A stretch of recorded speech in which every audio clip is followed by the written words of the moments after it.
Charles I was a small, sickly man. He was only 5 foot tall. He had rickets as a child, which made him walk with a limp. He talked with a stammer. He was very introverted. He was an intellectual, a patron of the arts. And basically, he was the complete opposite of his very extroverted older brother, Henry, who was really dashing and charming and athletic. And Charles, he was never really expected to become king. He became heir after Henry died unexpectedly at the age of 18 in 1612. And the population, they weren't exactly enthused by the prospect of Charles becoming king. It'd be like if they were to replace Gary Lineker with Wayne Lineker on Match of the Day. You know, it wasn't exactly well received.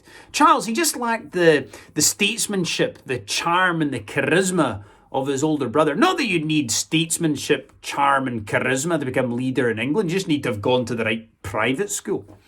And Charles's father, James VI of Scotland and James I of England, he, above anything else, valued peace and good relationships with Europe. Hard to imagine, I know, right? And as soon as Charles became king, he undone a lot of the good work that James had put in place to keep peace in Europe and across his three kingdoms.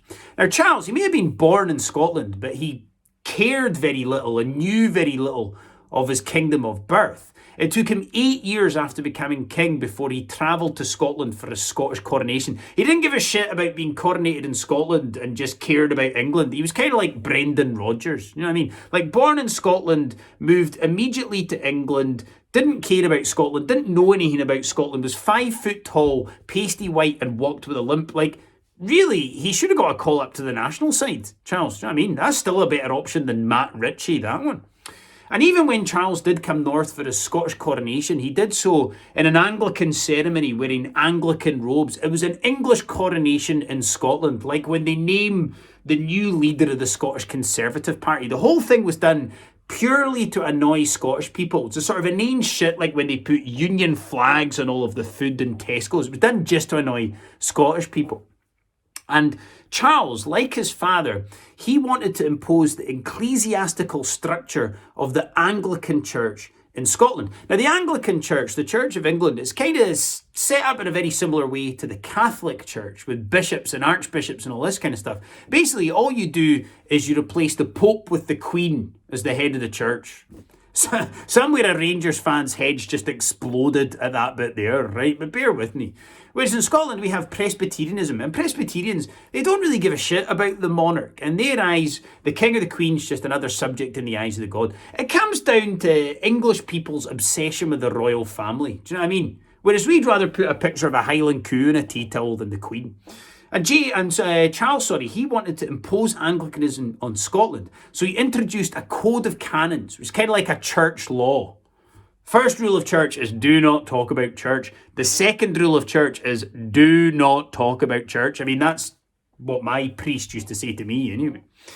And shit really hit the fan in 1637 when Charles introduced an Anglican prayer book to Scotland without the consent of the Scottish Parliament or the General Assembly. The General Assembly is like the elected heads of the Presbyterian Church, so the ministers and the church elders.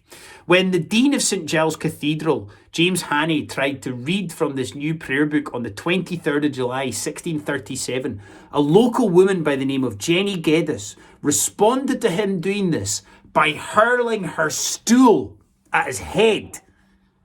And by stool, I mean like what she was sat on. Do you know what I mean? Like she wasn't throwing handfuls of shite at the guy. We're not that bad in Scotland.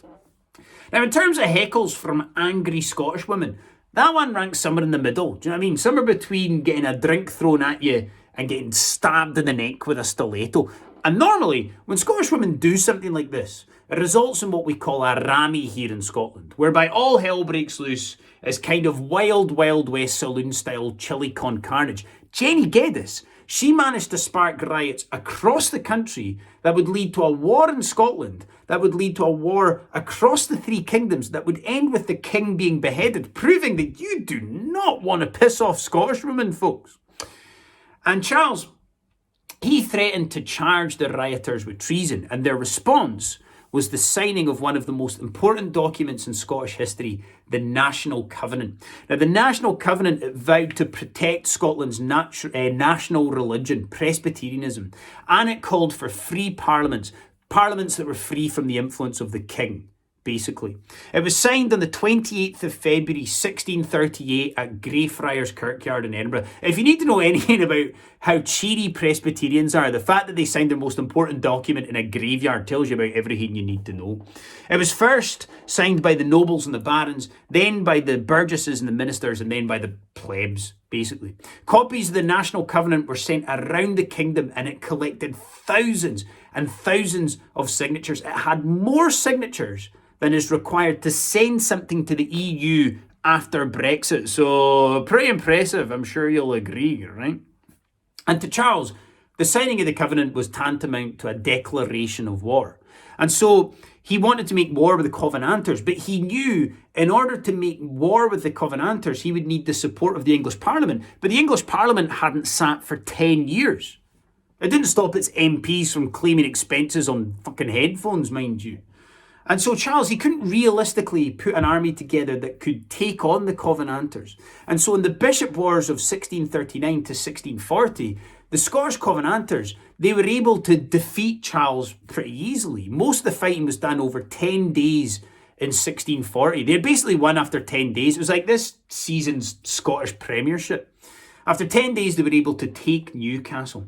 And so Charles, you had this guy who was never really supposed to become leader, didn't have the support of most of his supporters, was inexperienced, was unpopular, and was easily defeated by Scottish Presbyterians. Basically, he was the 17th century's Neil Lennon. And the ease with which the Covenanters had managed to defeat Charles in Scotland, it led many in England who had grievances with the king to rise up against him. And it would lead to an English civil war and war across the three kingdoms. And that is what I'm going to speak to you guys about next time. Thank you so much for listening.